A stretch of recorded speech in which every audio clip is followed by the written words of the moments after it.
Pak Hasto adalah representasi orang yang menolak tunduk pada kekuasaan saat ini. Kalau yang dibidik dan yang mau dihabisi PDI Perjuangan, salah alamat, Pak. Kalau seorang buronan tidak ditangkap, maka dua penjelasan itu. Yang pertama, memang tidak bisa ditangkap. Contohnya Rembo. Kalau Harun Masiku nggak tertangkap, maka bisa saja memang sengaja nggak ditangkap.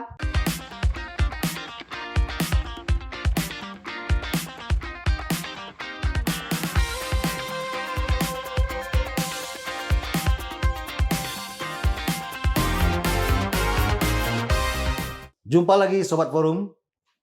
Pada hari ini kita melihat bahwa ada isu yang tidak pernah hilang selama 4 tahun ini, yaitu isu Harun Masiku.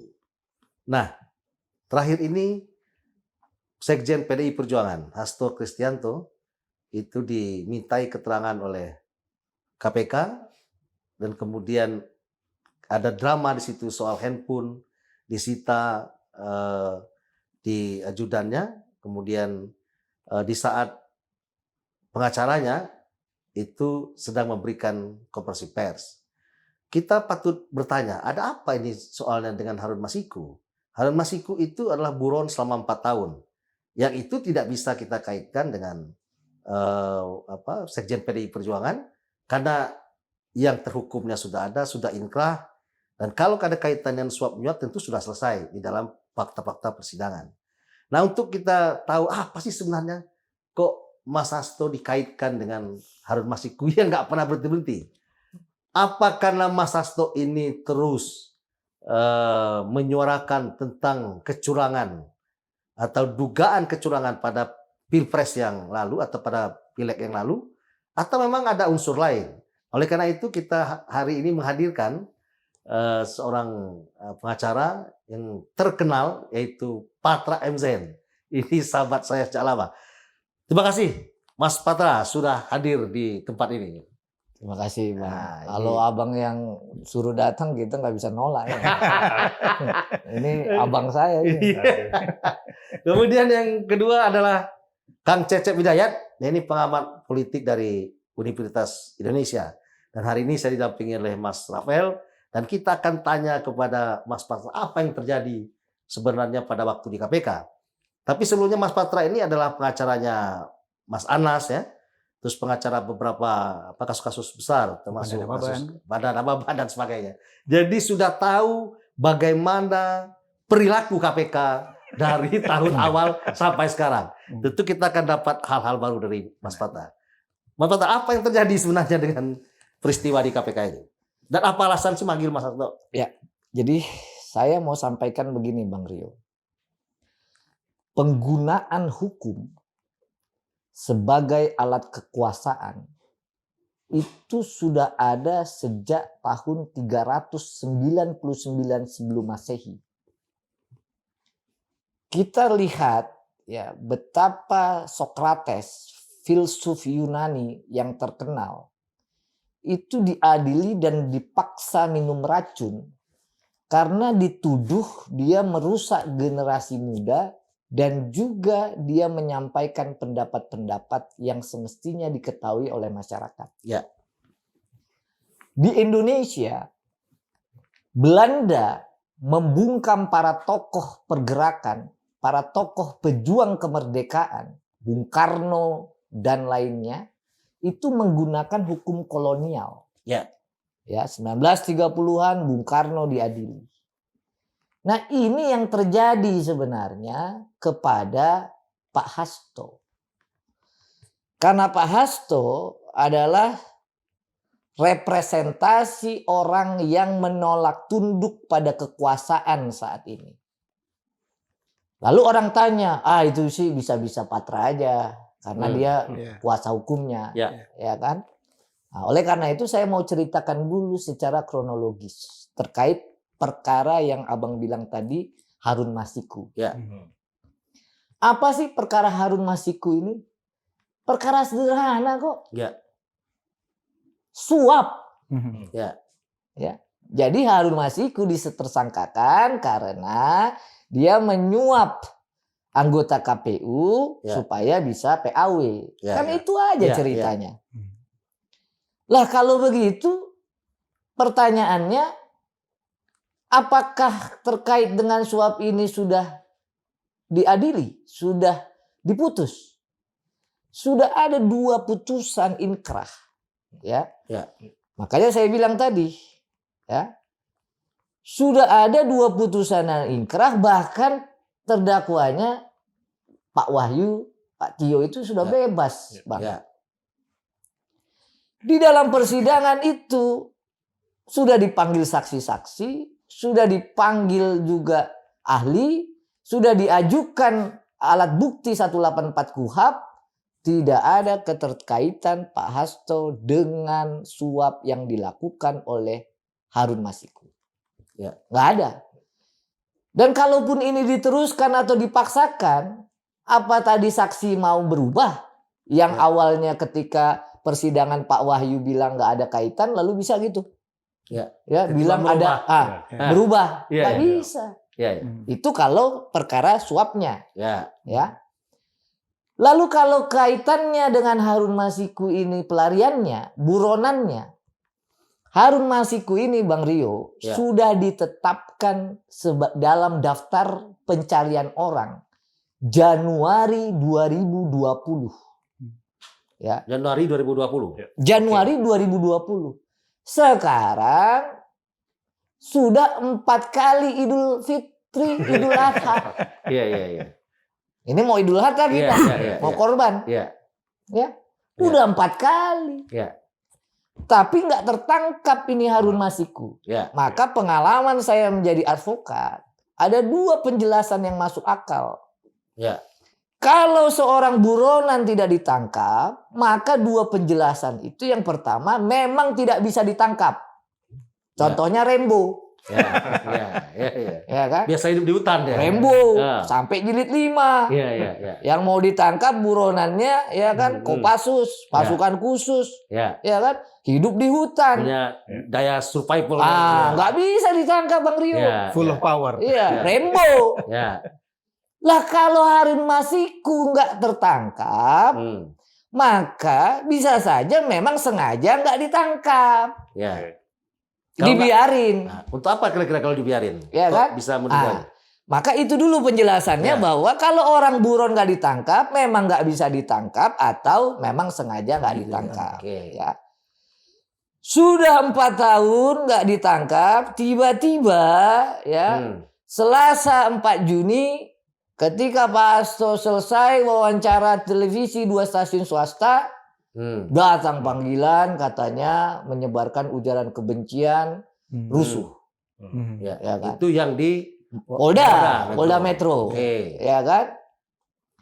Nah, di dalam Polda Metro juga kita lihat LP-nya dibuat 26 Maret 2024. Keesokan harinya sudah ada surat perintah penyelidikan. 1 kali 24 jam. Ya, tanya deh masyarakat nih, ya, sobat forum.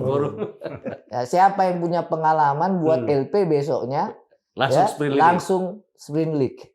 Ya, tanya tuh. Nah, kenapa ada kaitan itu? Saya bilang pemeriksaan atau undangan klarifikasi di Polda.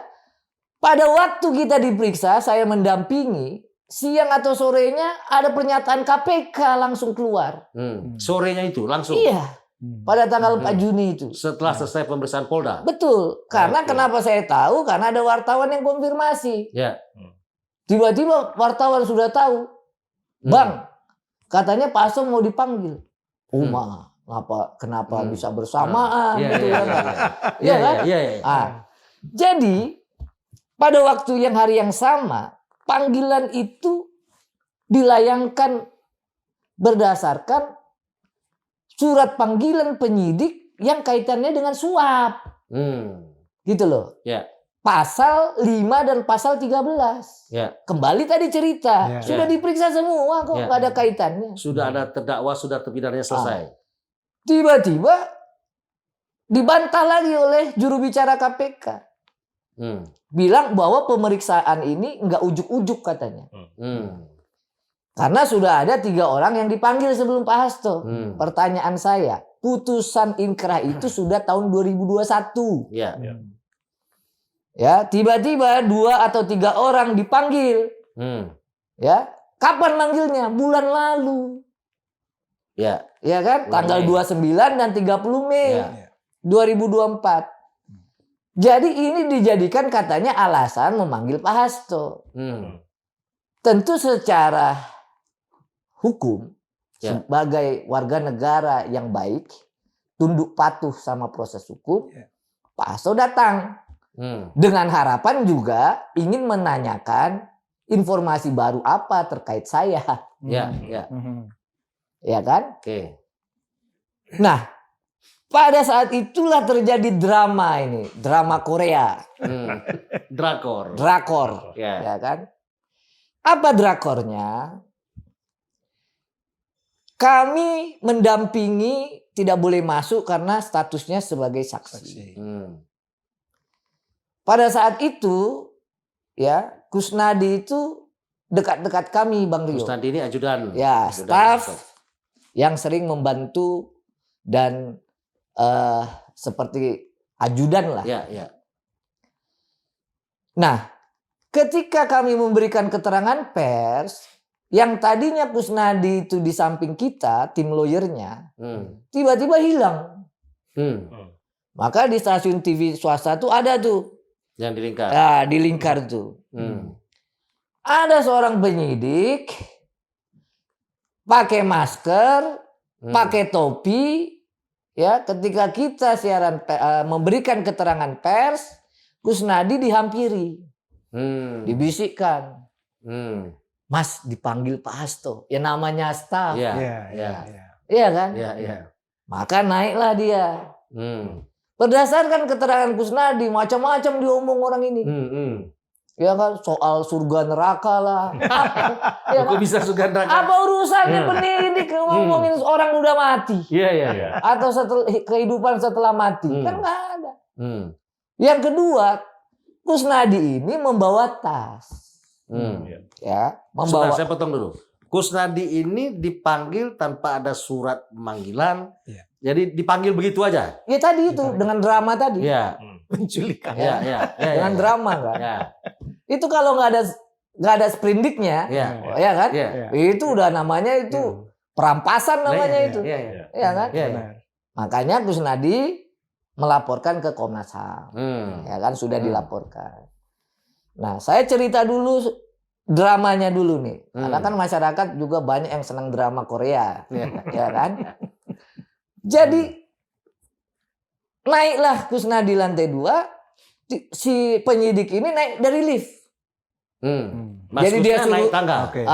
Mas Kusnadinya naik tangga. Oh. Begitu dia sampai, datang. Minta langsung, ya, ambil itu tas. Sebelum ketemu Mas Hasto. Nah, Mas Hasto kebetulan lihat. Oke. Di lantai 2 itu. Kenapa Kus kau di sini? Sebelum diambil tasnya. Ya, pada waktu setelah diambil. Oh, setelah diambil. Ya, kan udah selesai. Itu kan nggak lama itu pemeriksaannya. Iya. Nah, oleh karena itu tanya Mas Hasto, ini kenapa Kusnadi di sini? Itulah ceritanya. Saya katanya Panggil sama Bapak. Enggak ada.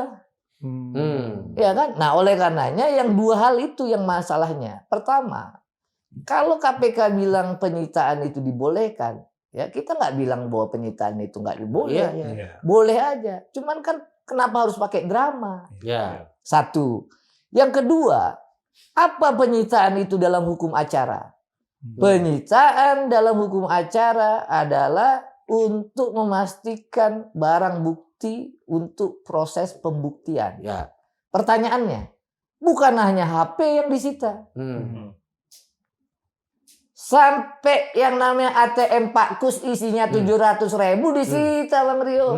Ini kalau mau belanja sayur gimana? Oke. Punya Mas Kus, bukan punya Mas Hasto. Ya kan, kira-kira ada kaitannya nih. Kalaupun dia mau cek rekening bank, kan penyidik ini. Iya. Tinggal dia tanya ke PPATK, tinggal dia masukkan surat ke bank. Ya. Ini sayur nggak bisa beli sampai hari ini. Kalau bayaran anak nggak bisa itu. Iya. Iya dong. Iya. 700.000. Iya, iya. Yang kedua, buku catatan milik Pak Hasto itu juga ikut disita di tas. Kalau penyidik profesional, kita bicara negara maju misalnya, ya untuk kepentingan pembuktian nggak ada, dikembaliin dong. Nggak penting itu dikembalikan. Iya. Yang nggak ada Nah, kaitan. masalahnya kejadian itu pada saat Partai Demokrasi Indonesia Perjuangan sedang sibuk menyiapkan pemilu kepala daerah. Pilkada serentak. Ya kan? Jadi kan mungkin ada catatan-catatan itu siapa yang dicalonkan. Ya kan? Iya. Strateginya seperti strategi apa? seperti apa? Iya dong. Nah, maka pada waktu itu Pak Hasto membuat surat penolakan penyitaan. Sudah ditolak itu karena dianggap tidak baik. Yang kedua, langsung kita laporkan untuk ke Dewas. Ya kan? Karena kita anggap ini barang baru, Bang Rio. Iya, baru terjadi. Ya kan? Makanya saya sampaikan, tidak ada sebiji sawi pun kita yang namanya mau menghambat ide pemberantasan korupsi di Indonesia. Nggak ada. Tapi dalam soal KPK kita harus pisahkan sekarang, ya seperti orang dulu tuh ngayak beras. Beras yang bagus kita pertahankan dong. Tapi kalau ada kutu-kutu ini ya kan kita harus buang. Yang dimaksud dengan pemberantasan korupsi itu adalah pemberantasan korupsi yang sesuai, yang fair, yang transparan, yang yang bebas dari gimmick-gimmick. Ini udah gimmick ini. Saya tanya kepada Bang Saud Situmorang, mantan pimpinan KPK. Zaman abang jadi pimpinan ada nggak gimmick begini? Nggak ada katanya. Zaman abang ada nggak pimpinan KPK bilang bahwa saya akan bisa tangkap dalam jangka waktu 6 hari atau 7 hari ini Harun Masiku? Nggak ada. Pak, yang namanya penyidik itu tangkap aja. Nggak usah ngomong-ngomong. Ya, nggak usah ngomong-ngomong. Maka saya bilang kalau misalnya memang ini dilakukan ya secara terbuka mau nangkap orang, itu kena di unsur pasal 21. Pasal 21 obstruction of justice menghalangi penyidikan dan juga penuntutan. Itu ada 3 unsurnya. Merintangi, menghalang-halangi, dan menggagalkan.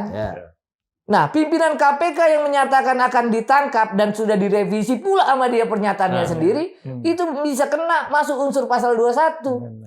Karena orang melihat berita, wah saya mau ditangkap jam 6 hari lagi. Ya kabur lah. Membocorkan. Lalu kalau soal itu kenapa Pak Hasto yang yang dimintai keterangan? Yang dimintai keterangan. Kalaupun suap, kenapa baru dipanggil Mei? Faktanya dari data yang kami analisis, setiap ada pernyataan Pak Harto yang menyinggung kekuasaan, maka selalu dikaitkan dengan Harun Masiku. Faktanya kalau Partai Demokrasi Indonesia Perjuangan sedang mempersiapkan atau sibuk dalam rangka tahun politik, keluar lagi Harun Masiku. Jadi kesimpulannya adalah Pak Hasto ini adalah representasi orang yang menolak tunduk pada kekuasaan. Karena terus terang Bang Rio, tokoh-tokoh politik sekarang udah agak landai nih kayaknya. Saya nggak bilang nggak bersuara, tapi minimum landai lah. Nah, yang masih ngegas, ibarat Vespa, kopling pun nggak main, ya kan? Los aja deh. Ya los. Salah satunya adalah Sekjen PDI Perjuangan. Yang selama berkali-kali kalau membuat satu pernyataan muncul lagi nih Harun Masiku. Muncul lagi isu Harun Masiku. Jadi silakan aja masyarakat yang menilai. Saya sampaikan Pak Hasto selaku warga negara, dia menjamin tunduk dan patuh pada proses hukum kalau akuntabel.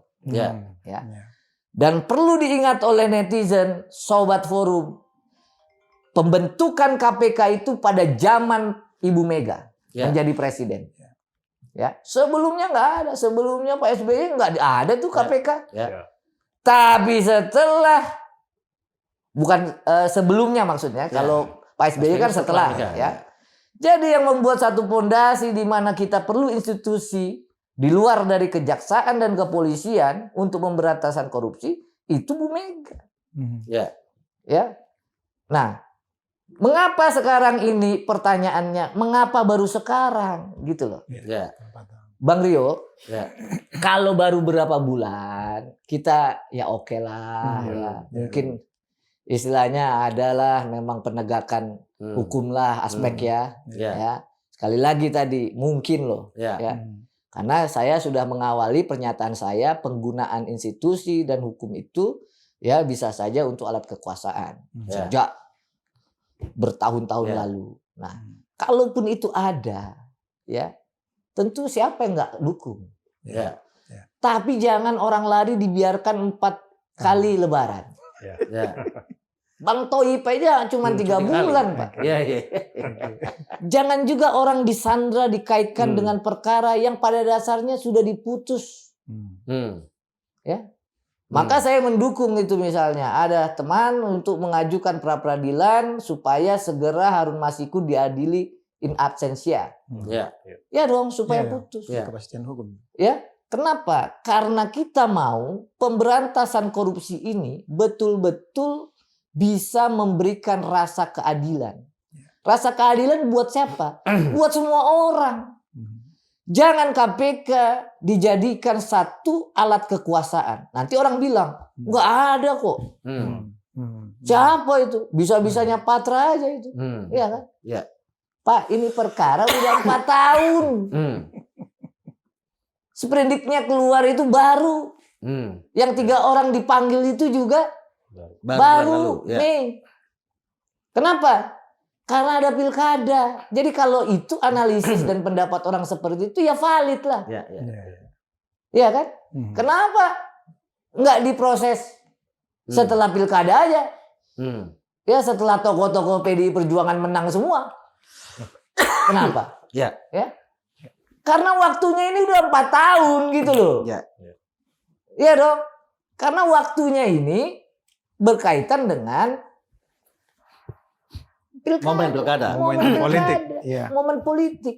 Dan kita lihat di datanya setiap Pak Hasto muncul pernyataannya pasti dikaitkan dengan Harun Masiku. Dan saya mau bilang sahabat forum, Harun Masiku ini bukan Rembo.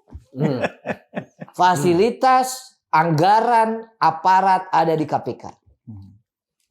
Jadi kalau terkait yang namanya pelarian dan buronan, semestinya yang diperiksa duluan itu pimpinan KPK dan penyidiknya. Kenapa sampai hari ini nggak bisa ditangkap? Kalau terkait suap, ya tentu baca pertimbangan hukum. Ya, saksi-saksi sudah dipanggil kok. Nah, oleh karena itu Pak Hasto sudah sampaikan, kalau memang saya ditarget dan saya mungkin menjadi diproses tetap dipaksakan, dia sudah siap.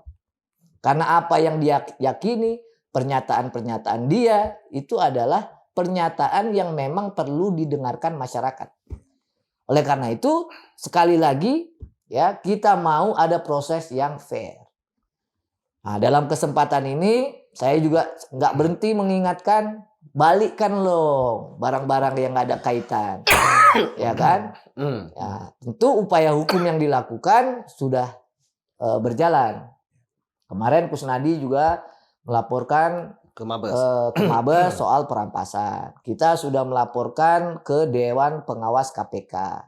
Ya, kita sedang mempertimbangkan juga mengajukan upaya hukum pra peradilan terkait dengan penyitaan. Ya. Nah, jadi Bang Rio, ya sekarang memang ya kita mau ya masyarakat itu jangan mudah ya punya kesimpulan bahwa ini ya tidak terlepas dari politik, nggak begitu.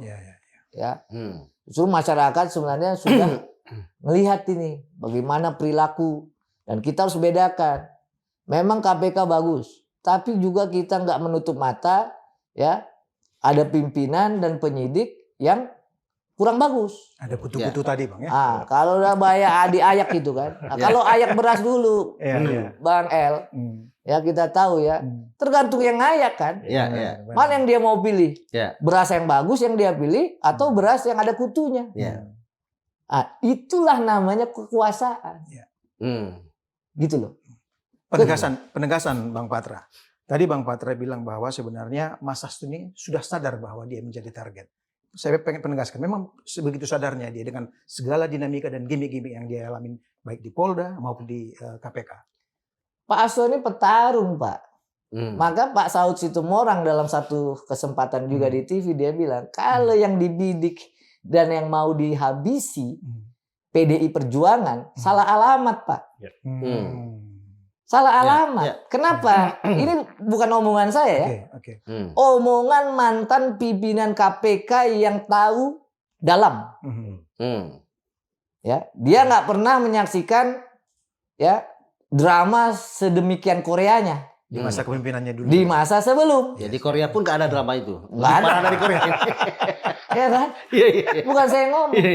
Tapi kalau dia bilang, kalau memang tujuannya membidik ataupun menghabisi Partai Demokrasi Indonesia Perjuangan, atau mungkin mau menarget menghabisi sosok-sosok seperti Pak Hasto, ya, kalau kata anak sekarang nggak main, Pak.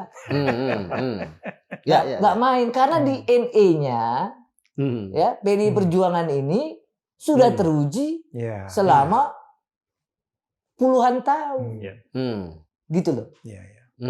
Maka kan pertarungannya sekarang, kalau memang itu ada dengan kaitannya dengan pilkada, ya tentu lihat nanti hasilnya. Makanya saya kemarin sempat sudah dengar, ya kan? Bagi caleg-caleg PDI Perjuangan menaginlah semua gitu loh. Biar nggak ngaruh dan nggak main. Gitu loh. Nah, kalau pertanyaan yang Bang El, apakah siap? Pak, ya, ini banteng nih Pak.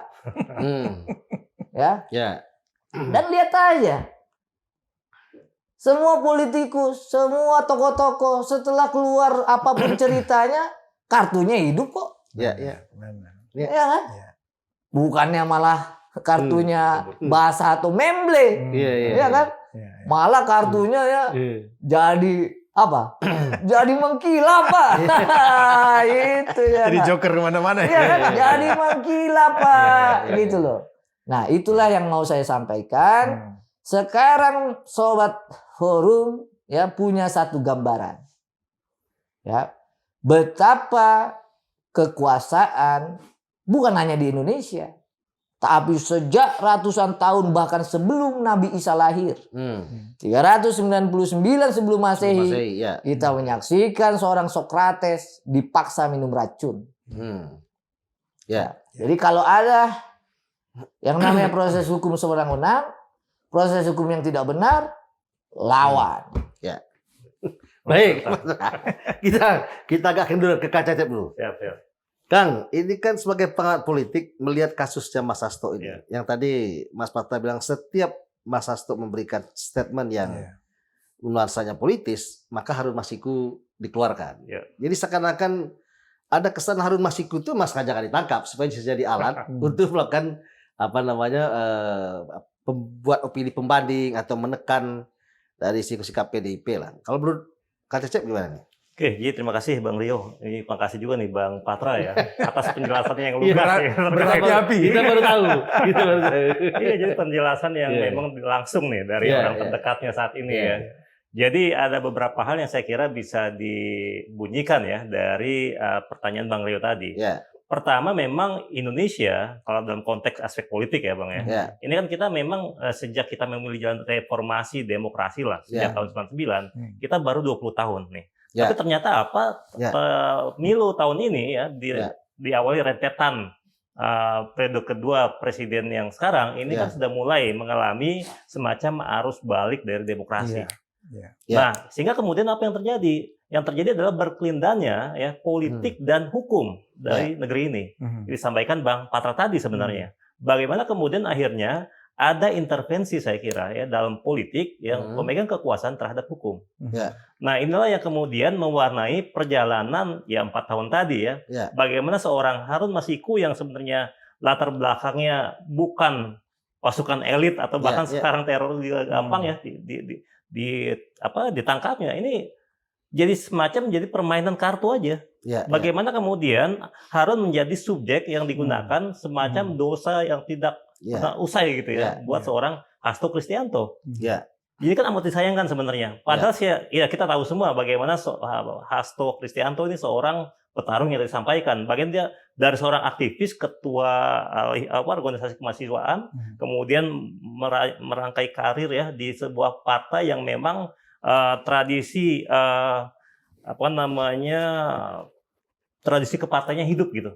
Sejak zaman Orde Baru, kemudian bahkan di masa-masa Presiden SBY 10 tahun, kemudian berkuasa dan terusnya. Nah, ini yang terjadi di Republik ini sebenarnya. Dan kemudian kita lihat bagaimana kemudian perlawanan seorang Hasto Kristianto ya ketika dia merasa ada abuse of power, ada penyalahgunaan kekuasaan yang dilakukan oleh kekuasaan. Sepanjang pemilu kemarin, kemudian pilpres. Nah, momentum itu kan hal yang nggak bisa kita nihilkan. Apalagi 5 bulan ke depan ada pilkada. Tapi kan tentu rangkaian itu dimulai dari sekarang. Ya bagaimana sekarang minggu kedua Juni, akhir Juli saya kira sudah mulai muncul para calon ya kepala daerah. Kemudian awal Agustus mulai daftar, pertarungan di November. Nah, rentetan ini yang tadi, bagaimana kemudian ini dipergunakan untuk apa? Ada frame politik saya kira yang digunakan ya oleh pihak yang berkuasa bisa jadi untuk apa? Kita tahu konstelasi politik saat ini, bagaimana kemudian bisa jadi ini berpengaruh. Ada 2 aspek. Pertama berpengaruh terhadap partai itu sendiri. Ya kita tahu lah, seorang Hasto Kristianto itu seorang sekjen partai terbesar, pemenang pemilu legislatif 3 kali. Besar kekuatannya, kemudian yang bersangkutan selalu diojok-ojok dengan kasus yang ini saja. Sebenarnya ini akhirnya juga bisa mengkonfirmasi sebenarnya bahwa ada pilih tebang ya dalam proses yang dilakukan oleh institusi pemberantasan korupsi di negeri ini sebenarnya. Nah, pada sisi yang lain sebenarnya ya bisa jadi ini kan untuk menarik citra positif buat KPK kalau memang nanti jadi jalan ya. Bagaimana ini proses ini bergulir terus ya. Apakah kemudian nanti akhirnya endingnya seperti apa? Tinggal permainan aja sebenarnya. Bagaimana permainan pihak berkuasa mempermainkan hukum ya. Nah, di sini sebenarnya ada tantangan sebenarnya. Orang-orang seperti Bang Patra misalnya bagaimana bisa membuktikan, memperlihatkan kepada publik bahwa memang sudah selesai urusan Harun Masiku, tinggal sekarang prosesnya hal yang berbeda. Bagaimana aparat penegak hukum menangkap Harun Masiku diadili secepatnya, atau bahkan tadi dengan pengadilan in absentia, sehingga kemudian nggak ada lagi beban quote unquote beban politik seorang Hasto Kristianto yang tiap 5 tahun ya, jangan sampai nanti lebaran ke-5 muncul lagi gitu kalau proses ini selesai gitu. Kang Cecep, kita tahu KPK itu produknya politik ya, produk politik DPR. Gitu. Bahkan seleksi para pimpinan itu pun lewat fit and proper test di Komisi 3 gitu. Ini kan ibarat kersempu gandring. Ini kalau kita analogikan sebagai senjata gitu yang diciptakan oleh partai politik gitu lewat teman-teman di DPR dan sebagainya, ketika sudah jadi barang ini kemudian itu membunuh dirinya sendiri. Gitu. Itu yang terjadi. Itu kita kaitkan dengan apa yang dijelaskan Bang Patra tadi. Yang disebutkan oleh Bang Patra bahwa ada dugaan-dugaan penyalahgunaan kekuasaan yang dilakukan, ada penyalahgunaan hukum yang dilakukan oleh lembaga penegak hukum yang justru dibentuk oleh DPR itu sendiri. Itu bagaimana Mas melihatnya? Kedepannya itu harus seperti apa itu? Ya, jadi akhirnya ini yang memang produk dari proses reformasi dan demokratisasi di Indonesia. Semuanya akhirnya karena kan dengan demokrasi kekuasaan tersebar di mana-mana. Akhirnya semua jabatan jadi masuk ke ranah politik ya. Semua masuk ke ranah DPR. Nah, yang terjadi ketika masuk DPR gimana? Memang akhirnya di sini berkelindan lagi aspek-aspek politik dari sebuah jabatan lembaga, kementerian lembaga, jabatan-jabatan state auxiliary bodies ya seperti KPK dan yang lain-lain. Di sini atau KPU dan lain-lain lah. Itu bagian akhirnya di sini terjadilah proses negosiasi. Bisa jadi nanti calon-calon yang terpilih kan ada proses negosiasi di belakang layar yang kemudian itu berpengaruh terhadap periode mereka berkuasa ke depannya gitu. Dan ini akan terjadi proses yang berulang. Tinggal sekarang bagaimana kita memang mengontrol ya proses legislasi yang terjadi nanti ke depannya. Bagaimana proses pemilihan ya semua state auxiliary body ini ya, lembaga-lembaga negara non kementerian ya. Ini bisa prosesnya berjalan dengan fair dan memang tidak ada pesan politik dan seterusnya. Memang amat sukar sih sebenarnya di era yang sekarang. Tapi sebenarnya dengan era multimedia, dengan pengawasan demikian masif ya, oleh yang katanya netizen itu harusnya lebih bisa digiatkan lagi sebenarnya. Atau gini kan, Cep, ini kan kalau kekuasaan ketika untuk menghentikan seseorang tokoh yang dianggap punya pengaruh dalam membuat opini, itu biasanya dalam setiap rejim itu pasti ada isunya. Di Orde Baru dulu isunya itu adalah PKI. Kalau seseorang dicap PKI, Marxis, itu punya buku aja bisa dihukum seperti. Padahal nyimpan buku aja ya, membacanya kita masalah. Kemudian di zaman reformasi ini korupsi. Jadi begitu melekat korupsi itu dianggap kita merugikan keuangan negara ya. Membahayakan negara. Padahal yang korupsi terlalu masih bebas aja itu. Ya kan? Ini orang nyuap nggak nyuap bisa dikaitkan. Artinya isu itu bisa diciptakan untuk menjatuhkan citra seseorang. Untuk menjatuhkan seseorang itu tempel aja stiker koruptor, selesai hidupnya. Itu caranya. Nah, dalam kasus Mas Hasto ini kita lihat bahwa tidak ada perkara besar sebenarnya yang bisa dikaitkan dengan Mas Hasto. Ya. Menurut kita nih, satu misalnya kalau dengan Harun Masiku sudah jelas tuh penerima, pemberi dan sebagainya. Dan tidak disebut-sebut nama Mas Hasto di situ. Kalau tadi Mas Patra bilang bahwa di dalam ada sprendik tahun 2023 soal Harun Masiku, kan artinya kan membuka penyelidikan ulang lah. Ya, itu posisi hukumnya. Tapi di sisi politiknya, apakah ini juga kira-kira kartu truf yang dimainkan oleh siapa yang berkuasa untuk menjatuhkan seseorang dengan menempelkan stiker koruptor di keningnya Mas Hasto. Sehingga berhentilah Mas Hasto untuk bicara sebagai salah satu representasi yang tidak akan tunduk misalnya pada kekuasaan ya. Tunduk pada kekuasaan itu maksudnya bukan dalam hal yang negatif. Artinya tetap memegang prinsip yang mereka yakini. Nah, kira-kira menurut kacamata politik gimana nih Mas Kanajat? Ya, jadi kan memang seperti tadi disampaikan Bang Rio, ketika Orde Baru mungkin capnya itu musuh bersama adalah komunis. Nah, kemudian ketika tuntutan reformasi kan ada persoalan masalah korupsi ya, KKN sebenarnya Nah, akhirnya sekarang disematkan yang masalah korupsi. Tapi kan ingat juga ya ketika kita masuk ke situ dulu. Jadi sekarang itulah yang kemudian yang kasusnya diungkit dibuka-buka lagi dari 2020 sampai sekarang 4 tahun kemudian gitu. Jadi sekarang yang perlu dilakukan adalah pembuktian sebenarnya ketika tadi ya. Kalau memang dibutuhkan Harun Masiku in absentia, lakukan itu. Sehingga kemudian putus hubungan antara Harun Masiku dengan Hasto Kristianto sebenarnya. Nah, bagaimana nanti proses peradilan kemudian kan juga itu yang pertama. Kemudian yang lain dari tadi kasus yang kemarin di KPK ya, itu kan rentetannya tadi untuk pra-peradilan, kemudian laporan ke Komnas HAM, laporan ke kepolisian dan seterusnya. Nah, ini yang perlu dilakukan sebenarnya ya oleh Bang Patra dan kawan-kawan ya untuk memperlihatkan kepada publik bahwa ada pembelajaran di sini, bahwa memang seorang Hasto Kristianto mungkin tidak seperti yang disangkakan oleh KPK. Itu jadi proses-proses itu yang kemudian ya ketika kita mengatur demokrasi akhirnya apa? Prosedural demokrasi prosedural, taat hukum. Nah, ini memang sosok tadi Pak Hasto sendiri dia sampaikan dalam konferensi pers ya, seorang yang taat hukum dan seterusnya. Dia kan menunjukkan dia seorang demokrat ya, pendukung demokrasi. Sehingga kemudian kita ikuti proses hukum yang berlangsung ini sambil kemudian dikuatkan bukti-buktinya bahwa memang sudah selesai urusan seorang Hasto Kristianto dengan sosok Harun Masiku. Nah, tapi memang ada persoalan ya ketika tadi akhirnya saya berpikir ya ketika proses KKN kan tuntutan reformasi KKN, ya korupsi, kolusi, nepotisme. Ada variabel yang lain, nepotisme. Nah ini yang kemudian juga kan yang disuarakan oleh Pak Hasto sebenarnya ya. Ya bagaimana menjelang Pilpres setelah Pilpres kemarin dan juga ke depannya nih. Karena kan itu rentetannya ada semua.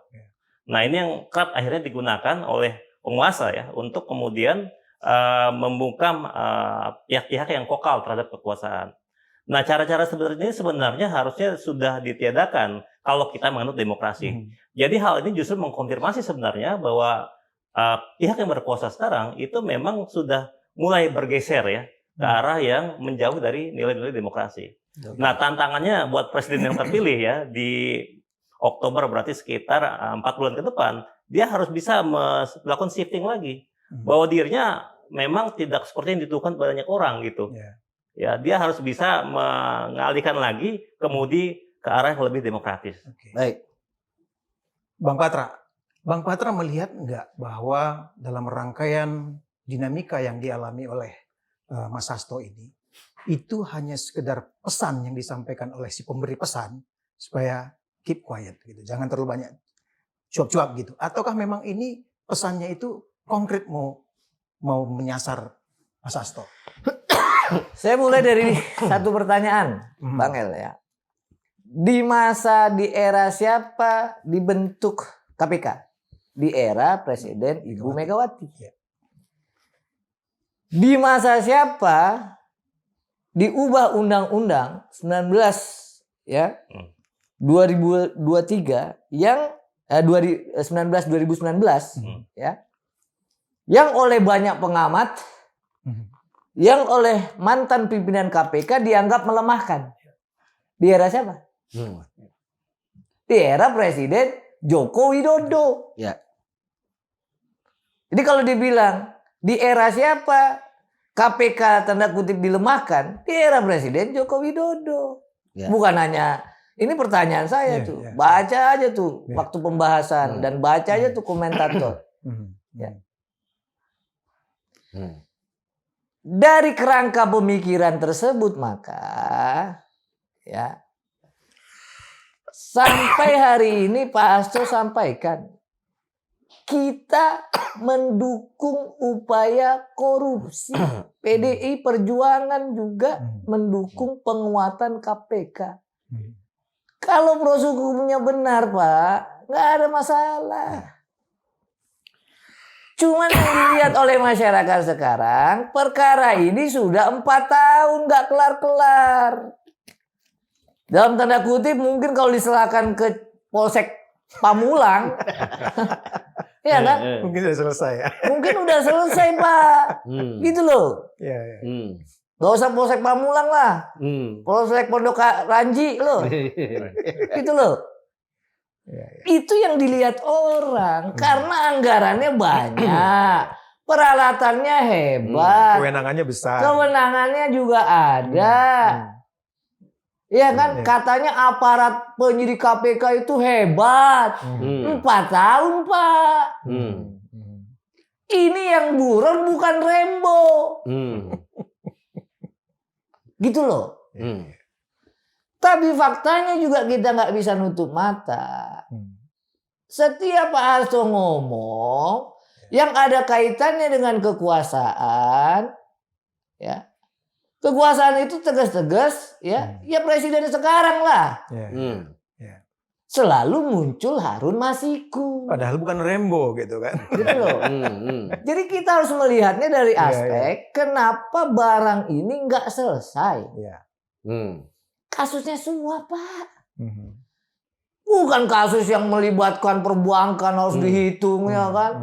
Dengan analisis CBA ya kan.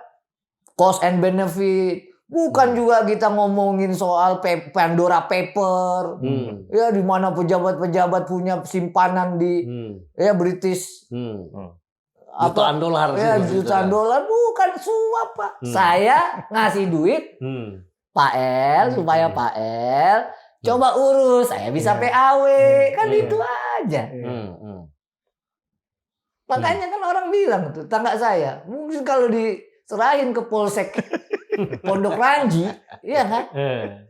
udah selesai ketangkap ini. Gitu loh maksudnya. Siapa? Nah, pertanyaannya sekarang, kalau seorang sekjen PDI Perjuangan diperlakukan sedrama Korea itu, apalagi orang biasa, Pak. Apalagi kita. Apalagi masyarakat. Yang pegawai-pegawai jadi saksi dipanggil gitu. Ya kan? Sampai pagi, dari pagi sampai sore. Padahal cuma ditinggal aja.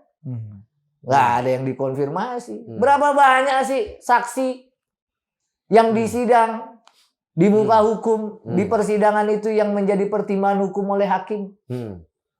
Apa? Minimum cuma 2 kok. Bahkan 3 kadang yang dijadikan pertimbangan hukum. Ngapain manggil 160 orang? Ngapain manggil 50 orang dijadikan? Itu kalau dia pedagang, tokonya tutup. Itu kalau pegawai nggak bisa melayani publik. Itu kalau seorang tokoh partai nggak bisa nyiapin pilkada, Pak. Paham. Iya kan? Iya. Jadi inilah gangguan-gangguan terhadap kepercayaan ini yang kita kritik. Lalu ditanya sama saya, kenapa dilaporkan Dewas? Kenapa dilaporkan Komnas HAM? Kenapa dilaporkan ini? Biar kita tahu mana yang baik, mana yang enggak, mana yang profesional, mana yang enggak, mana yang punya akuntabilitas, mana yang enggak. Kalau saya penyidik, Pak, nggak ada cerita pakai masker. Iya. Nggak ada cerita pakai topi. Di kantor sendiri. Di kantor sendiri. Iya kan? Gua gulung, Pak El. Kalau gua penyidik. Ngapain nunggu 4 tahun? Ya? Benar. Ngapain nunggu gitu loh? Kalau saya penyidik, Pak El, nggak ada cerita. Panggil semua, sita yang memang terkait dengan adanya pembuktian. Prosedural. Iya kan? Apa masalahnya? Benar. Jangan buku catatan partai, Pak, disita, Pak. Buat apa? Emang penyidik ikut pilkada? Hah? Emang penyidik mau tahu strategi partai? Kembaliin dong. Termasuk kartunya Pak Kusnadi 700.000, Pak El. ATM. Ya kan? 700.000 ini untuk bayar anak sekolah. Kalau dia masih ngekos, dia bayar kos. Kalau dia masih kontrak, untuk bayaran kontrak. Kalau dia ada istri, untuk istrinya belanja. Ngapain disita? Ini kasus suap loh. Kasih masyarakat itu yang namanya satu potret KPK ini karena anggarannya banyak membongkar kasus-kasus yang mantap. Ya kan? Karena dari awal ditujukan seperti itu sebenarnya. Panama Paper, Pandora Paper, apalagi paper itu ya kan? Hah? Jangan kasus suap ini, Pak. Jangan setiap hasto ngomong soal kecurangan pemilu, ngomong soal kekuasaan yang regresi, demokrasi mundur. Muncul HM. Iya kan? Ketika dia bilang begini, iya kan? Ada soal nepotisme tadi seperti Pak Cecep bilang. Muncul lagi HM. Ini HM ini, Pak. Ya. Periksa aja semua toilet nih, pasti dia kencing. Iya kan? Begitu dia kencing, tangkap. Atau periksa dia warung-warung. Ya, pasti beli gula pasir ini. Kalau enggak makan di mana? Iya kan? Tangkap. Ada katanya dilacak di Malaysia. Jadi marbot. Yang begitu nggak usah diomong, Pak. Apa dia mau jadi marbot kek, jaga pintu musola kek, atau dia jadi, ya kan? Nggak usah diomong. Apalagi sampai ngomong 6 hari akan saya tangkap atau kami tangkap, 7 hari akan saya tangkap. Iya kalau ditangkap benar, Pak. Kalau enggak, kalau nyerah selesaikan ke Polsek Pamulang, Pak. Ya, biar masyarakat juga aman. Dan saya setuju kalau memang ini mau ditutup, ya sidangkan. Gitu loh. Tapi kalau tujuannya untuk menghabisi ataupun membuat satu ya yang namanya bungkaman terhadap PDI Perjuangan atau Pak Hasto secara pribadi, salah sasaran, Pak. Salah sasaran. Ya. Ini bola bekel, Pak. Iya, Ya kan? iya, Ini iya. politisi bola bekel.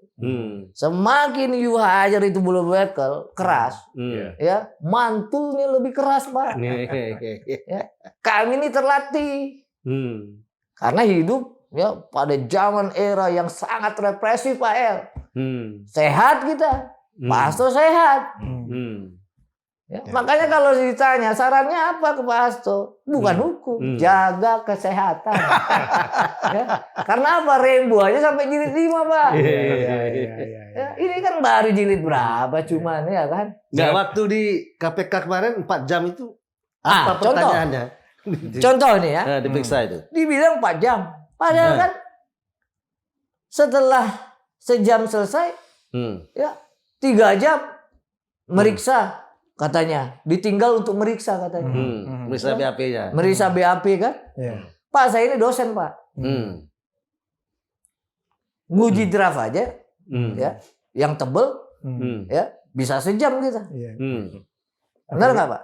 Iya, iya. Apalagi cuma BAP. Apalagi BAP, berapa pertanyaan, Iya, kan? iya, Nggak iya. mungkin Pak Hasto sampai 3 jam dia periksa. Iya. Kalaupun dia salah ya kan, Hmm. kalau bisa 3 kali direvisi ya kan, itu kan disengajain sama penyidik kadang, supaya lama aja. Nah, cuman yang saya mau bilang adalah sekali lagi ini kasus suap, Bang Rio, Bang El. Ya. Kasus suap orang ngasih duit. Ya. Bukan perkara korupsi gede-gedean seperti para menteri hari ini. Orang ngasih duit, Bang Rio. Iya. Ya. Sudah ditangkap. Iya. Yang ngasih sudah ditangkap. Yang menerima sudah Yang ditangkap. nerima sudah Ya. ditangkap. Selesai lah. Disidang lah. Kan? Siapa yang Ya. ngasih, siapa otaknya, Ya. ya otaknya atau yang mau itu kan harus ngasih. Ya. Digelar semua persidangan, nggak ada kaitannya. Pak Hasto pun datang ke sini Iya, sebagai saksi. sebagai saksi, nggak ada masalahnya. Iya. Iya, iya. Ya. Ini kasus suap sekali lagi. Hmm. Kelamaan 4 tahun, Pak. Iya, iya, iya, iya. Iya dong. Iya, iya. Tapi faktanya sekali lagi sering juga kita ulang-ulang. Begitu Pak Hasto ngomong di wawancara TV atau dia memberikan suatu pernyataan di muka publik, naik lagi, Pak. Iya. Jadi patut diduga Harun Masiku ini kartu joker yang terus dimainkan. Ini- Kalau ada masalah dimainkan lagi, hidupkan lagi. Seolah-olah begitu kecil PDIP karena hanya memunculkan Harun Masiku gitu ya. Pak. Karena seperti Bang Rio tadi ngomong kan, Iya. nggak ada perkara yang bisa dikaitkan dengan Pak Hasto. Iya. Iya. Nggak ada. Dia itu kan cuma 1 periode Iya. jadi anggota legislatif. Ya. Setelah itu nggak ada jabatan publik dia. Bukan penyelenggara negara. Ya. Ya, bukan penyelenggara negara. Jadi kalaupun saya penyidik sampai Jontor Sariawan, coba kasihan nggak itu? Sampai Jontor Sariawan. Sulit nemukan orang ini salahnya. Iya, iya. Karena dia bukan penyelenggara negara. Iya. Karena dia bukan pejabat publik. Iya. Apa masalahnya? Iya, iya. Kalau yang melandai ini bisa kita tahu. Iya, iya, iya. Yang landai, yang Karena turun. penyelenggara negara. Ya, agak sedikit-sedikit melipir lalu hilang. Iya, iya. Iya. Iya kan? Iya, Karena para tokoh ini adalah pejabat publik atau penyelenggara negara. Ditekan sekali Pak El, hah? Iya kan? Lagi makan soto tumpah itu. Benar nggak? Iya, iya. Karena kalau dicari kita semua kesalahan Pak El, mungkin ada aja. Iya. Iya dong. Iya, iya. Nah ini yang terjadi sekarang ini kepada Pak Hasto. Dia mau dicari kesalahan, sulit. Iya. Iya, iya. Sulit. Dia cuma 1 periode. Bener ya Bang ya? 2004, 2009. Nah, Iya. 2024, 2009 pada saat itu demokrasi masih tumbuh. Ya. Lagi tumbuh-tumbuhnya tuh. Ya kan? Iya, iya. Setelah itu dia titik karir Iya. sebagai fungsionaris dan atau ya pengurus partai. Iya. Cari deh. Ya. Kalau itu memang susah, Pak. Yang ada menunya HM. Iya. Iya, iya. Yang ada menunya Harun Masiku. Iya. Ini yang disebut dengan inilah yang bisa cuma digoreng, Pak. Iya. Benar. Ya. Digoreng berulang-ulang. Jadi pertama dia goreng bawang. Nah, udah gitu dia goreng cabe. Udah itu nasi gorengnya udah jadi nih. Sekarang digoreng lagi nih. Oh, kelupaan. Iya, iya. Ya kan, kerupuknya belum. Iya, iya. Garamnya belum. Ya, kerupuknya nih lagi digoreng kerupuknya. Nanti kalau udah selesai lagi nih misalnya udah menang semua. Misalnya pilkada nih ya. Ya, oh kelupaan bukan kerupuk, Pak. Ya. Ada lagi, harusnya emping nih. Sampai kapan? Digoreng lagi. Ya. Digoreng lagi. Iya. Sampai kapan, Pak? Ya, ya. Kita bicara ini penyidik ya yang bekerja pada institusi yang hebat. Ya. Ya. Sampai kapan kita mau dipertontonkan begitu? Ya. Ketika kita bilang dewas nggak terbukti atau kita prapit mungkin ditolak, ya. Bukan itu tujuan kita. Kita mau bilang, hati-hati. Ya. Ada pimpinan KPK dan penyidik KPK yang baik sebelumnya. Iya, ya. Ya. Ada yang begini nih kerjanya. Ya. Itu yang kita bilang. Kenapa? Kalau saya ditanya, saya teguh, Pak. Saya sejak KPK berkantor di veteran, sejak awal undang-undang saya masih di YLBHI, dukung, Pak. Ya, ya. Sampai hari ini pun kalau kita belek darah kita semua, kalau memang untuk penegakan hukum, siapapun pasti dukung. Tapi ketika sebuah institusi hukum dijadikan alat kekuasaan dan dijadikan alat untuk membungkam orang, disitulah masyarakat harus mendukung penolakan. Disitulah masyarakat harus melawan. Nah, itu, gini, Pak.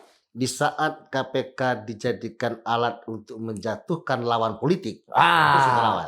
Itu terjadi di Nigeria, terjadi di negara-negara transisi demokrasi.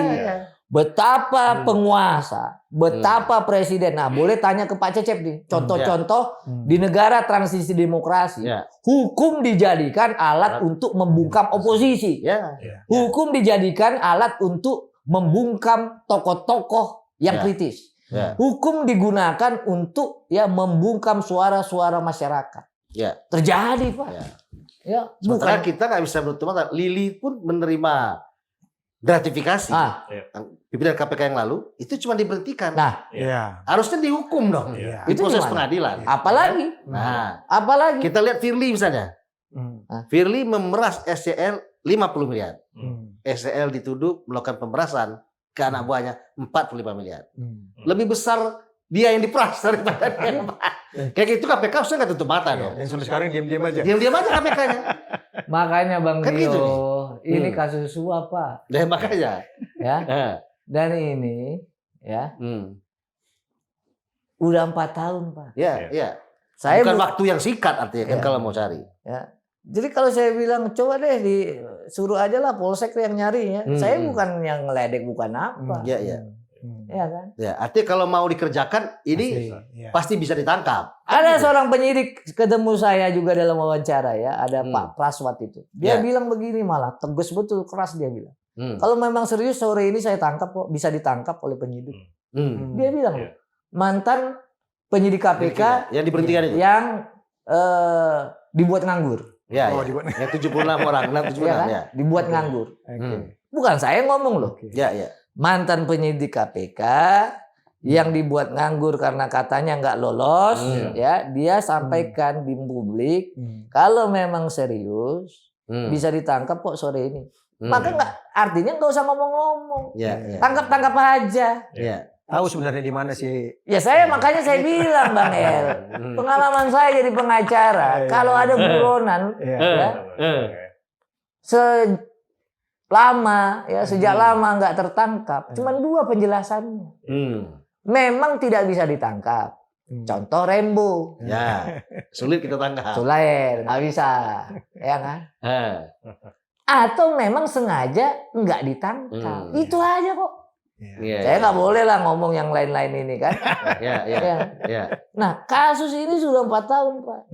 Mungkin 3 atau 4 kali Lebaran. Yang mau menangkap itu institusi yang katanya hebat, institusi yang katanya canggih alatnya, institusi yang punya anggaran besar, nggak ketangkap 4 tahun. Lah untuk tujuannya apa dong kalau gitu? Maka kalau ini kaitannya dengan Pak Hasto, kaitannya dengan yang namanya PDI Perjuangan, ya valid lah. Gitu loh. Karena 4 tahun kecuali kita baru ngomong Harun Masiku larinya baru minggu lalu. Sekarang Bang Rio saya tanya deh Bang Rio.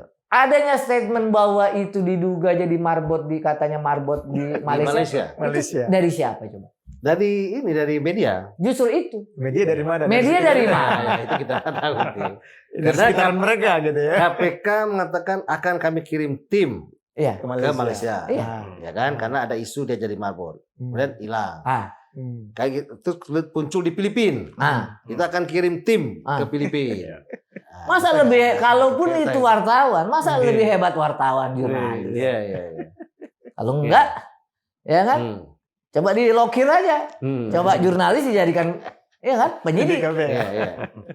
Nah, yang hal-hal yang beginilah ya. Makanya saya ingin karena selain Bang Rio dan Bang El yang minta datang, karena memang forum-forum beginilah yang penting untuk masyarakat ya bisa memberikan penilaian. Ya. Kita ngomong begini bukan untuk merubah dan atau supaya penyidik sesuai ataupun sependapat sama kita. Enggak. Ini. Tapi biar masyarakat ini menilai, oh kerjanya begini. Oh masalahnya begini. Ya. Gini, sebagai penasihat hukum yang punya pengalaman banyak terhadap soal-soal seperti yang berhubungan dengan KPK. Ini kan Mas Hasto dipanggil sebagai saksi ini kemarin. Apakah kelihatan bahwa ini arahnya ini mungkin Mas Hasto akan dipanggil saksi lagi bolak-balik, atau cukup dengan memberikan kesaksian kemarin itu maka semua yang dibutuhkan oleh KPK sudah terjawab misalnya sudah clear apa yang disampaikan oleh Mas Hasto, karena Mas Hasto ngomong bahwa ya ditanya belum masuk ke pokok perkara, baru yang ini berarti kan akan ada pemanggilan lebih lanjut. Kalaupun pokok perkara apa kan itu nih. Kalau perkaranya Harun Masiku ya pasti Mas Hasto nggak tahu dong. Logikanya nggak tahu di mana simpan ya. Kan tugas mereka yang nyari. Kalau tugas menyuap kan sudah selesai nih. Nah ini pengalaman Mas Patra dengan KPK ini kok belum masuk ke pokok perkara, ya kan hanya diperiksa awal. Ngapain gitu buang-buang waktu? Kan langsung aja masuk ke pokok perkaranya supaya apa yang dibutuhkan oleh KPK itu clear misalnya. Atau memang ini sengaja digantung nanti dipanggil lagi sementara. Kemarin panggil sekali sudah melanggar, kita anggap unprosedural ya. Handphone ajudan diambil, di pura-pura naik ke atas pakai masker, manggil ajudan langsung. Si Rosan muncul aja mukanya, kau dipanggil tuh. Nggak perlu sembunyi, tutup ini begini. Itu kan seakan-akan secara psikologis itu kan menunjukkan bahwa ini cara gua ini salah.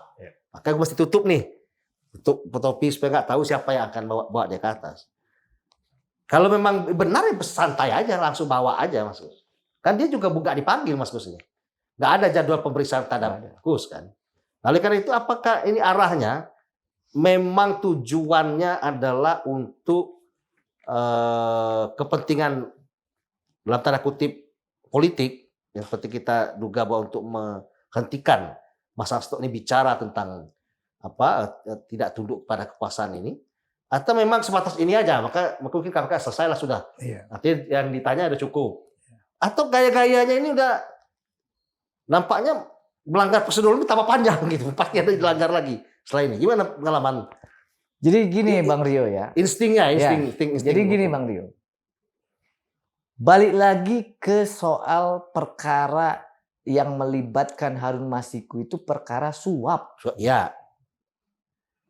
itu dulu patokannya. Jangan lari kemana-mana dulu. Ya, perkara suap.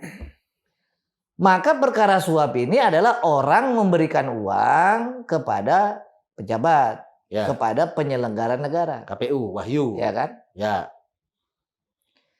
Dalam yang namanya proses pembuktian perkara suap itu mudahnya minta ampun. Ya. Pemberi dan penerima aja. Pemberi dan penerima. Dua itu. Ya. Sudah ada orangnya. Udah ada orangnya. Udah dihukum orangnya. Ada satu yang lari. Ya. Kalaupun lari apa 4 tahun? Ya. Iya kan? Ya. Jadi kalau ada pemanggilan Pak Hasto setelah 4 tahun, silakan masyarakat menilai. Ya. Satu, ini perkara suap, bukan Ya. perkara yang lain. Ya, ya. Yang kedua, kalau memang Pak Hasto terlibat, jangan nunggu 4 tahun. Ya. Langsung pada waktu itu. Pada waktu itu dong. Ya, ya. Sesuai fakta persidangan. Sesuai fakta persidangan atau pengembangan. Ya. Kalau katanya tidak ujuk-ujuk, baru Mei 2024 3 orang ini dipanggil. Ya. Pada saat Sekjen PDI Perjuangan sedang sibuk, selain dia mempersiapkan ya pilkada partainya, yang kedua setelah beliau dinyatakan juga dilaporkan ya katanya menyebarkan kabar bohong terkait dengan pemilu curang dan lainnya. Ya. Itu tuh masalahnya. Ya, ya. Nah, sekarang dari kacamata hukum, ya. Ya. Yang namanya alat bukti itu dimanapun bisa yang namanya ada sesuai fakta atau dibuat. Saya ngajar nih. Ya. Dibuatnya gimana itu? Saksi, ya, tiba-tiba muncul. Yang tadinya belum ada, Yang tadinya katanya nggak pernah ada, bisa aja. Ya. Bisa orang ini kan ditakut Pak, atau dibuat bergen. Ya. Ngomong begini supaya nggak diproses, ada juga. Kalau dibilang nggak ada itu, kurang apa? Pulang kurang malam itu. Iya. Ya, Kurang jauh mainnya. Ya, main kurang jauh. Sekali-sekali pulang pagi, gitu loh.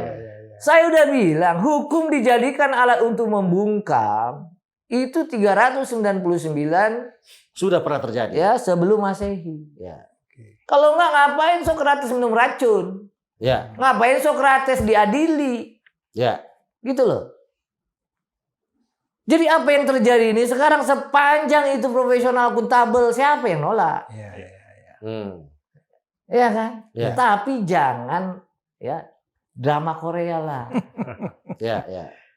Barang udah 2021, keluar 2 tahun kemudian seprindik lagi. Orang kan tanya 2 tahun ngapain aja Pak? 2 tahun itu 365 hari kali 2. Ya. Anak yang tadinya SMP, ya kalau dia kelas 2 penyidikan ini SMA. udah SMA. Ya. Orang belum hamil udah beranak. Ya kan? Tadinya masih bujang, ya kan kawin udah anak 1. Setahun. Itu loh masalahnya. Iya. Jadi orang melihat kok KPK begitu. Iya. Kok kami penasihat hukum seakan-akan ya itu melihat ini ngerti nggak hukum acara orang-orang ini nih? Iya kan? Ngerti nggak hukum acara orang-orang ini nih? Nggak usah sita 700.000 ATM. Iya. Yang nggak ada kaitan sama sekali. Kalaupun ada, Bang. Iya. Kalaupun ada, kan cukup ke PPATK dan atau ke pihak bank. Ya. Ngapain so force diambil, ya digeledah, pakai masker, pakai topi. Iya. Hah? Seakan-akan Kantor sendiri. mau nangkap siapa gitu Ya kan? kan? Bang, kita ini bukan jadi advokat baru, Bang. Iya. Penyidik ini kan kalau mau sita-sita aja. Iya. Sudah gitu Pak Hastonya datang, Hmm. HP-nya bukan diminta langsung sama Pak Hasto Iya, gitu iya. loh. Iya, diam-diam diminta ajudan. Iya kan? Hmm. Kan minta aja, Pak Hasto, mana HP-nya? Hmm. Kan gitu. Ya ampun Bang, kalau misalnya kasus ini bukan kasus suap, Iya. Oke lah kan gitu. ya boleh lah Iya, iya. atau ini ya. Aduh Bang, jadi saya hanya bilang mau begini Bang. Nah, pertama, ya KPK itu adalah dijalankan oleh orang. Ya. Ada orang baik, ada orang nggak baik. Ya. Kita memastikan masyarakat bahwa yang sekarang bertugas pimpinannya, ya, dan orang yang menjadi penyidik saat ini, ya, adalah orang-orang yang baik. Tapi dengan perlakuan seperti ini, sulit kita bilang KPK ini nggak dikendalikan oleh kekuasaan. Sulit. Ya. Sulit. Patut diduga. Ya. Jadi kalau pakai bahasanya itu patut diduga, ini order ini. Ya. Iya kan? Order. Sama kalau kita buka HP, mesan kopi lewat Gojek. GoFood. Ya, GoFood. Bisa dibatalin tuh tengah jalan, Ya. tapi bisa dilanjutkan. Ya. Nah, kira-kira begitu. Ya, ya. Jadi sekarang tergantung ya siapa nih yang Yang pegang mengorder. knob, Iya, iya, iya. siapa yang pegang ordernya, siapa yang ini. Hmm. Tapi kalau sasarannya kata orang untuk membungkam Pak Hasto atau ya PDIP. untuk membuat PDIP kempes, salah alamat alamat. Pak. Ya, Ya, salah cara itu. Iya, DNA-nya nggak begitu. Iya, iya, iya. Iya kan? Iya, iya, iya. Nah, makanya saya bilang tadi ya saya ulang Hmm. lagi. Kalau dicari kesalahan Pak Hasto ini cuma 1 periode, Pak. Iya, iya, iya. Setelah itu dia di partai. Hmm. Maka yang bisa untuk menghantam Pak Hasto Hmm. hanya Harun Masiku, isu Iya. Harun Masiku. Iya. Karena yang bisa digunakan adalah Harun Masiku saja, maka ini patut juga sengaja dibiarin kan Iya, gitu. Supaya jadikan alat terus. Iya kan? Jadi harus lihat backgroundnya Iya, ini. iya. Gitu loh. Karena selain isu Harun Masiku, contoh, kita berharap Harun Masiku selesai. Ya. Ya, ketangkap misalnya. Atau diadili in absentia. Ya. In absentia. Ya. Momen isu apa? Ya. Udah habis. Pak. Habis. Ya. Gorengannya udah selesai. Ya. Ini begitu dia sudah pertama goreng bawang, goreng nasi, udah jadi kelupaan ya kan, digunakan lagi, digoreng lagi telurnya, telurnya udah jadi digoreng lagi kerupuknya. Oh ternyata penguasa nggak begitu suka kerupuk ya, tapi kita goreng lagi empingnya. Ya. Panjang urusan mah. Baik, Mas Hasto. Kang Cep. Ya. Closing statement untuk kasusnya Mas Hasto. Jadi kasus yang menimpa Sekjen PDIP sebagai partai terbesar ini saya kira kan menyangkut bukan cuma aspek politik ya. Ya. Oke, aspek politik terjadi terhadap PDIP ya, bagaimana ini jadi momentum politik, ini rangkaian 5 bulan ke depan ini berpengaruh ya terhadap keterpilihan katakan nanti calon-calon dari PDIP ya. Tapi ada aspek sosial sebenarnya. Apa? Kepercayaan masyarakat terhadap institusi namanya KPK. Ya. Ketika kita lihat ya, ketika Bu Mega melahirkan KPK, kemudian periode kedua Jokowi itu kemudian melemahkan institusi ini, institusi yang diharapkannya dapat menjadi pemberantasan leading dalam pemberantasan korupsi, ini sebenarnya kita sedang memakamkan demokrasi. Harapannya yang seperti itu ya. Jadi sekarang adalah tantangan buat KPK, tantangan buat pimpinan KPK adalah bagaimana mereka bisa membuktikan bahwa mereka ini tidak dikendalikan oleh kekuasaan. Mereka harus bisa menunjukkan ada kepastian hukum buat orang-orang, buat warga negara, bukan utamanya buat Sekjen PDIP untuk seorang Hasto Kristianto. Ada kepastian hukum buat yang bersangkutan. Di sini kita bisa melihat warga negara, ya kita masyarakat bisa melihat apakah KPK memang itu bisa menciptakan dan juga menjadi alat untuk penegakan hukum, atau justru dia memperlihatkan kepada publik secara vulgar menjadi alat kekuasaan. Dan ini ya jangan sampai KPK menjadi satu elemen juga yang turut membawa demokrasi itu semakin setback di negeri ini. Baik. Saya hanya 2 aja. Ya, saya mau kutip tadi pernyataan Bang Rio. Masih banyak perkara besar, masih banyak perkara yang semestinya lebih diprioritaskan. Ya. Kalau memang nggak sanggup menangkap ini Harun Masiku, adili in absentia. Ya. Oleh karenanya kita mau ada pemberantasan korupsi yang fair, yang akuntabel. Untuk perkara Pak Hasto, ya, valid dan berdasar bahwa KPK saat ini sedang menjalankan satu politik hukum yang tidak benar. Ya. Oleh karena itu masyarakat ya silakan nilai sendiri. Baik. Sobat Forum,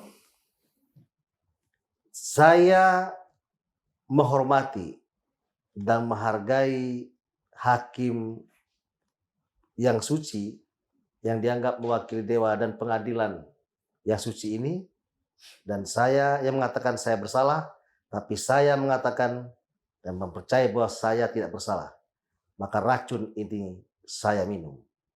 Sebelum dia minum racun, dia berpesan kepada murid-muridnya untuk membayar hutangnya di warung untuk diselesaikan. Itulah sang Sokrates yang disampaikan Mas Patra tadi.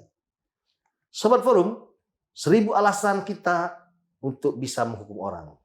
1000 alasan bisa diciptakan untuk tidak menghukum orang. Sampai jumpa minggu depan. Mantap. Nah. Thank you.